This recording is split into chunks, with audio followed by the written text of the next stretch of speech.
Hello everyone, welcome back to the Taj classes. आज के class में हम एनपीओ में एक important topic cost of goods consumed को समझेंगे। जब हम एनपीओ का अकाउंट बनाते हैं तो वहां पर इनकम एंड एक्सपेंडिचर अकाउंट में सारे इनकम और एक्सपेंस को सही सही दिखाना जरूरी होता है। अब पूरे साल जो गुड्स हम कंज्यूम किए हैं उसके कॉस्ट को इनकम एंड एक्सपेंडिचर अकाउंट के एक्सपेंस साइड दिखाना जरूरी होता है। अब आप सोचोगे, जब एनपीओ में परचेज और सेल होता ही नहीं है तो हम गुड्स का कैलकुलेशन कैसे करेंगे? यहाँ हम ध्यान देंगे, अगर हॉस्पिटल का हम अकाउंट बना रहे हैं और वहां पर मेडिसिन का ओपनिंग बैलेंस और क्लोजिंग बैलेंस दिया हुआ है तो हम मेडिसिन को गुड्स की तरह ट्रीट करेंगे। अगर हम किसी स्पोर्ट्स क्लब का अकाउंट बना रहे हैं और वहां पर स्पोर्ट्स मटेरियल का ओपनिंग बैलेंस और क्लोजिंग बैलेंस दिया हुआ है तो हम स्पोर्ट्स मटेरियल को गुड्स की तरह ट्रीट करेंगे। अब एनपीओ के ऑफिस में बहुत सारे स्टेशनरी का यूज होता है। अब अगर स्टेशनरी का ओपनिंग बैलेंस और क्लोजिंग बैलेंस दिया हुआ है तो स्टेशनरी को भी हम गुड्स की तरह ट्रीट करेंगे। अब मान लो कि आप किसी हॉस्पिटल का अकाउंट बना रहे हो। अब हॉस्पिटल में पूरे साल मेडिसिन को यूज किया जाता है, मेडिसिन को कंज्यूम किया जाता है, तो पूरे साल जो मेडिसिन कंज्यूम हुआ है उसके कॉस्ट को इनकम एंड एक्सपेंडिचर अकाउंट के एक्सपेंस साइड दिखाना जरूरी होता है, क्योंकि यह एनपीओ का एक्सपेंस है। इसको हम समझते हैं। हम मान लेते हैं कि हम किसी हॉस्पिटल का अकाउंट बना रहे हैं और वहां पर मेडिसिन का ओपनिंग स्टॉक और क्लोजिंग स्टॉक दिया हुआ है।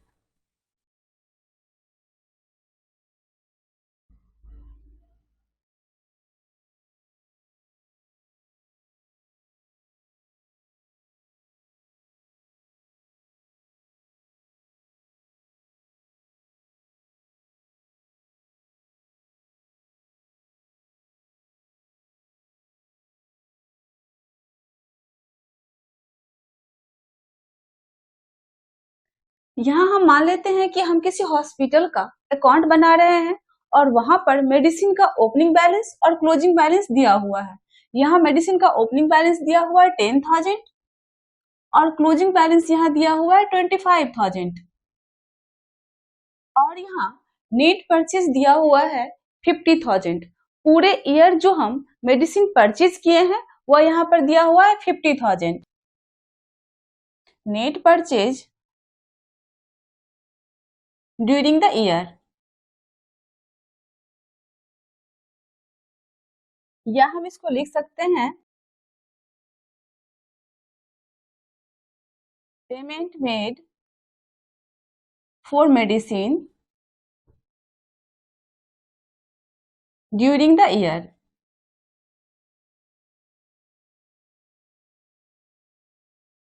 यहाँ पर 50,000, यहाँ 50,000 का मेडिसिन हम पूरे ईयर परचेज किए हैं। अब यहाँ हमारा मेडिसिन का ओपनिंग बैलेंस है 10,000। दैट मीन्स कि 10,000 का मेडिसिन हमारे पास पहले से था और करंट अकाउंटिंग पीरियड में हम 50,000 का मेडिसिन परचेज किए हैं और इसके बाद भी ईयर एंड में हमारे पास 25,000 का मेडिसिन अभी भी है। तो पूरे साल हम कितना मेडिसिन कंज्यूम किए, कितना मेडिसिन हम यूज किए, तो यहाँ पर हम कैलकुलेशन करेंगे। मेडिसिन का ओपनिंग स्टॉक हमारे पास था 10,000 का और करंट अकाउंटिंग पीरियड में हम परचेज किए हैं 50,000 का, तो यहाँ पर हम ऐड कर देंगे नेट परचेज 50,000, यहाँ हो गया 60,000 और ईयर एंड में हमारे पास अभी भी 25,000 का मेडिसिन बचा हुआ है। यहाँ पर इसको हम माइनस कर देंगे। मेडिसिन का क्लोजिंग स्टॉक 25,000 और यहाँ रह जाएगा 35,000। अब यहाँ ध्यान देंगे कि हमारे पास 10,000 का मेडिसिन था, करंट अकाउंटिंग पीरियड में हम 50,000 का परचेज किए। अब हमारे पास मेडिसिन था 60,000 का, जिसमें ईयर एंड में 25,000 का मेडिसिन हमारे पास अभी भी बचा हुआ है। दैट मीन्स कि 35,000 का मेडिसिन हम पूरे ईयर कंज्यूम किए हैं पूरे ईयर हम 35,000 का मेडिसिन यूज किए हैं। यहाँ पर हो जाएगा medicine consumed during the year 35,000, और यह 35,000 पूरे ईयर मेडिसिन पर हमारा एक्सपेंस है, और इस एक्सपेंस को हम इनकम एंड एक्सपेंडिचर अकाउंट के एक्सपेंस साइड दिखाएंगे। यहाँ पर हम एक बात और ध्यान देंगे, यहाँ जो हम नेट परचेज ऐड किए हैं इसमें कैश परचेज और क्रेडिट परचेज दोनों को ऐड करके हम यहाँ दिखाते हैं। इसमें कैश प्लस क्रेडिट दोनों परचेज आता है। यहाँ क्वेश्चन में क्रेडिटर के बारे में कुछ भी नहीं कह रहा है, तो हम मान लिए हैं कि सारा परचेज हम कैश परचेज किए हैं और पूरे अमाउंट को यहाँ हम कैश परचेज के रूप में दिखाएंगे। लेकिन अगर क्वेश्चन में ओपनिंग क्रेडिटर और क्लोजिंग क्रेडिटर दिया हुआ है, दैट मीन्स कि हमने कुछ परचेज क्रेडिट परचेज किया है। अगर क्वेश्चन में क्रेडिट परचेज का अमाउंट नहीं दिया हुआ है तो हम क्रेडिटर का अकाउंट बनाकर क्रेडिट परचेज का अमाउंट निकालेंगे। यहाँ हम समझते हैं, अगर क्वेश्चन में यहाँ पर ओपनिंग क्रेडिटर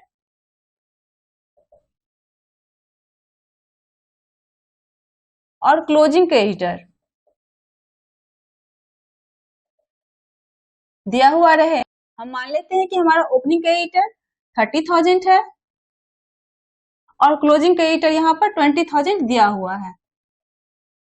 तो यहाँ पर क्रेडिट परचेज का अमाउंट निकालने के लिए हम क्रेडिटर का अकाउंट बनाएंगे। यहाँ पर हम क्रेडिटर का अकाउंट बनाते हैं।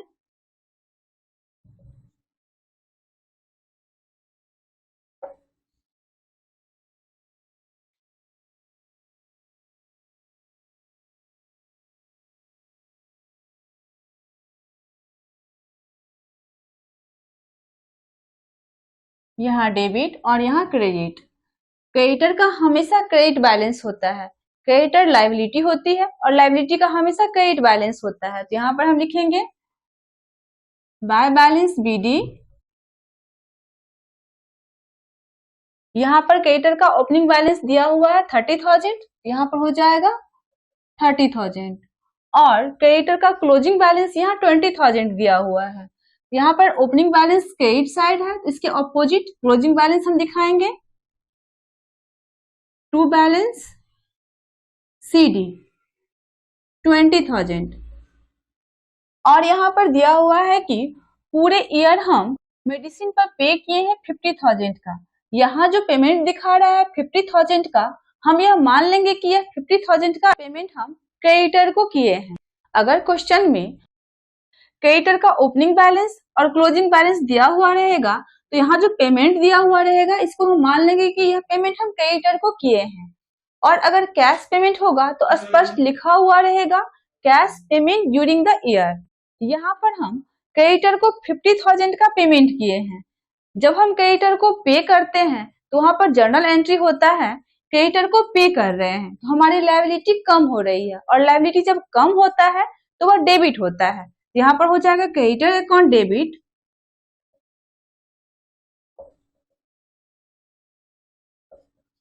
टू कैश या बैंक अकाउंट।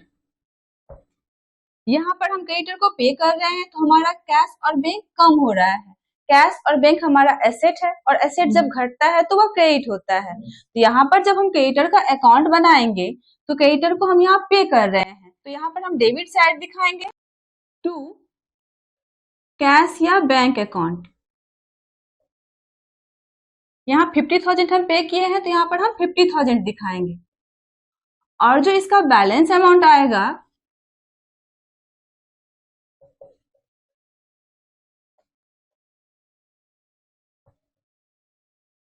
यहाँ बैलेंस आ जाएगा 40,000। यह हमारा करंट अकाउंटिंग पीरियड का क्रेडिट परचेज का अमाउंट होगा। यहाँ पर हम लिखेंगे by purchases account.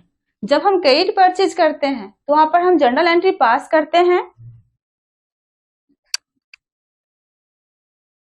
Purchases account debit to, यहाँ पर हम क्रेडिटर का नाम देते हैं, जो भी हमारा क्रेडिटर होता है उसको यहाँ पर हम लिखते हैं टू क्रेडिटर अकाउंट।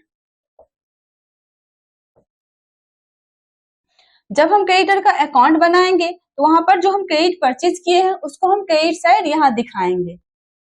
जब हम जर्नल एंट्री को ध्यान में रखकर अकाउंट बनाते हैं तो अकाउंट बनाना बहुत ही आसान हो जाता है। यहाँ क्रेडिटर अकाउंट से हम क्रेडिट परचेज का अमाउंट निकाल लिए हैं, तो अब यहाँ पर हम कॉस्ट ऑफ गुड्स कंज्यूम निकालेंगे। कॉस्ट ऑफ गुड्स कंज्यूम्ड का फॉर्मूला वही सेम रहेगा। यहाँ पर हम फॉर्मूला बना लेंगे इससे, cost of goods consumed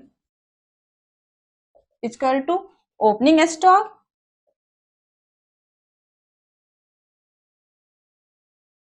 plus net purchase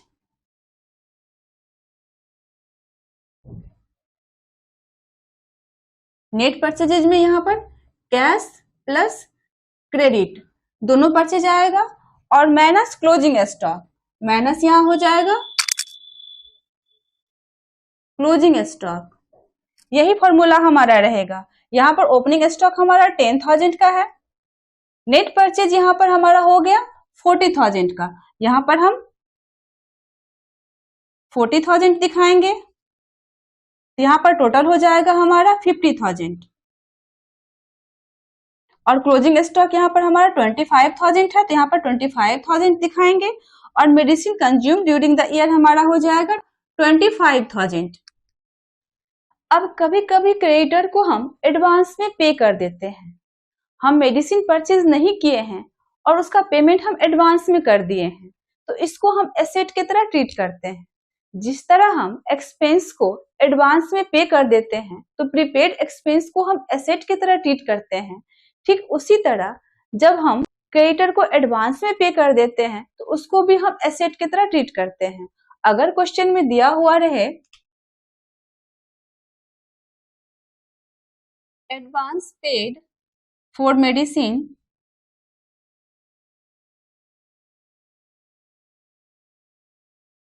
on 31st मार्च, हम मान लेते हैं कि यहाँ पर हमारा अकाउंटिंग पीरियड है 2018-19, 31st March 2018।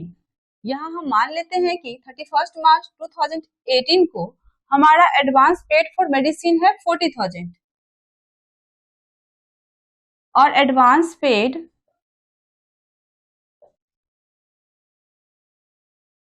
For medicine on 31st मार्च 2019 और 31st मार्च 2019 को हमारा एडवांस पेड फॉर मेडिसिन है यहाँ पर 15,000। तो यहाँ पर 31st मार्च 2018 को हमारा एडवांस पेमेंट है 40,000। दैट मीन्स कि यह हमारा करंट अकाउंटिंग पीरियड का ओपनिंग बैलेंस है। प्रीवियस ईयर का जो क्लोजिंग बैलेंस है वह करंट अकाउंटिंग पीरियड का ओपनिंग बैलेंस होता है और यह एसेट है, इसलिए इसके ओपनिंग बैलेंस को हम यहाँ पर डेबिट साइड दिखाएंगे। टू बैलेंस बीडी के नाम से यहाँ पर ओपनिंग बैलेंस हो जाएगा 40,000 और इसके क्लोजिंग बैलेंस को इसके अपोजिट यहाँ क्रेडिट साइड दिखाएंगे बाय बैलेंस सीडी 15,000। यहाँ पर 31st मार्च 2019 को क्लोजिंग बैलेंस हमारा 15,000 दिया हुआ है और जो बैलेंस अमाउंट आएगा वह हमारा करंट अकाउंटिंग पीरियड का क्रेडिट परचेज का अमाउंट होगा। यहाँ पर बैलेंस हो जाएगा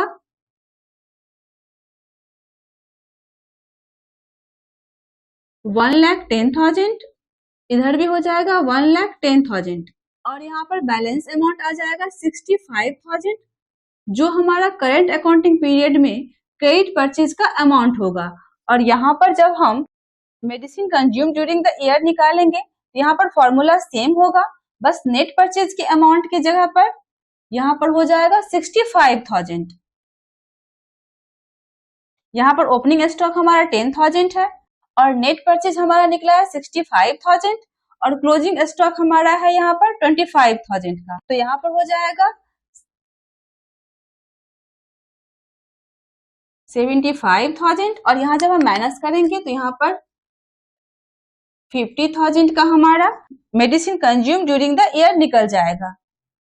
इस तरह फॉर्मूला तो सेम होता है, बस यहाँ पर हमको क्रेडिट परचेज का अमाउंट निकालना होता है, जो कि हम क्रेडिटर अकाउंट बनाकर निकालते हैं। और क्रेडिटर अकाउंट बनाना बहुत ही आसान होता है, क्योंकि क्वेश्चन में ओपनिंग क्रेडिटर और क्लोजिंग क्रेडिटर दिया हुआ रहता है। अगर हम क्रेडिटर को एडवांस में पे किए हैं तो एडवांस पेमेंट का भी ओपनिंग बैलेंस और क्लोजिंग बैलेंस दिया हुआ रहता है, और पूरे साल जो हम क्रेडिटर को पेमेंट किए हैं वह भी दिया हुआ रहता है, जिससे हम क्रेडिट परचेज का अमाउंट निकाल लेते हैं। और यहाँ पर हम क्रेडिट परचेज और कैश परचेज दोनों को ऐड करके यहाँ दिखाते हैं। अब यहाँ एक चीज और हम समझते हैं, अगर करंट अकाउंटिंग पीरियड में कुछ मेडिसिन को एनपीओ सेल कर दिया है, एनपीओ के पास मेडिसिन काफी था और वह एक्सपायर न कर जाए, इसके लिए कुछ मेडिसिन वह सेल कर दिया है, इसको हम समझते हैं।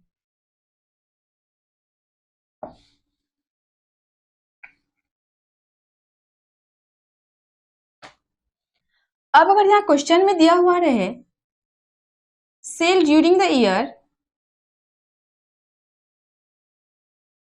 5,000 और इसका बुक वैल्यू दिया हुआ रहे 3,000, यहाँ पर 5,000 के मेडिसिन को एनपीओ सेल कर दिया है, जिसका बुक वैल्यू 3,000 है। यहाँ पर 3,000 के बुक वैल्यू के मेडिसिन को एनपीओ कंज्यूम नहीं किया है। जब हम यहाँ medicine consume during the year निकालेंगे तो यहाँ पर हम 3,000 के मेडिसिन के वैल्यू को माइनस कर देंगे, क्योंकि इसको हम करंट अकाउंटिंग पीरियड में कंज्यूम नहीं किए हैं। यहाँ पर माइनस हो जाएगा सेल ड्यूरिंग द ईयर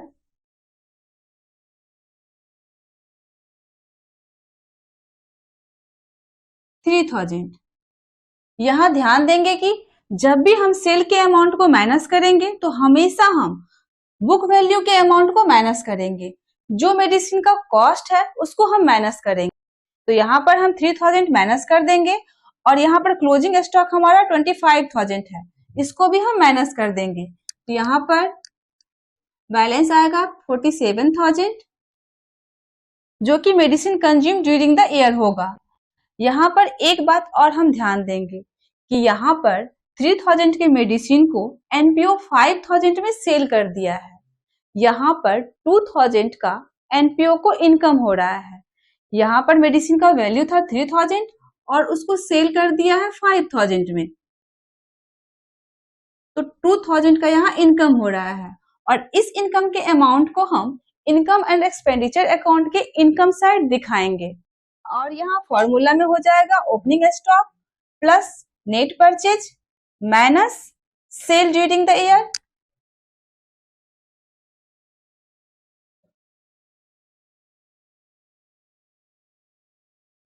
और माइनस क्लोजिंग स्टॉक। तो यहाँ पर हमारा कॉस्ट ऑफ गुड्स कंज्यूम इस फॉर्मूले से निकल जाएगा। आई होप आप कॉस्ट ऑफ गुड्स कंज्यूम्ड को अच्छी तरीके से समझ गए होंगे। Thank you.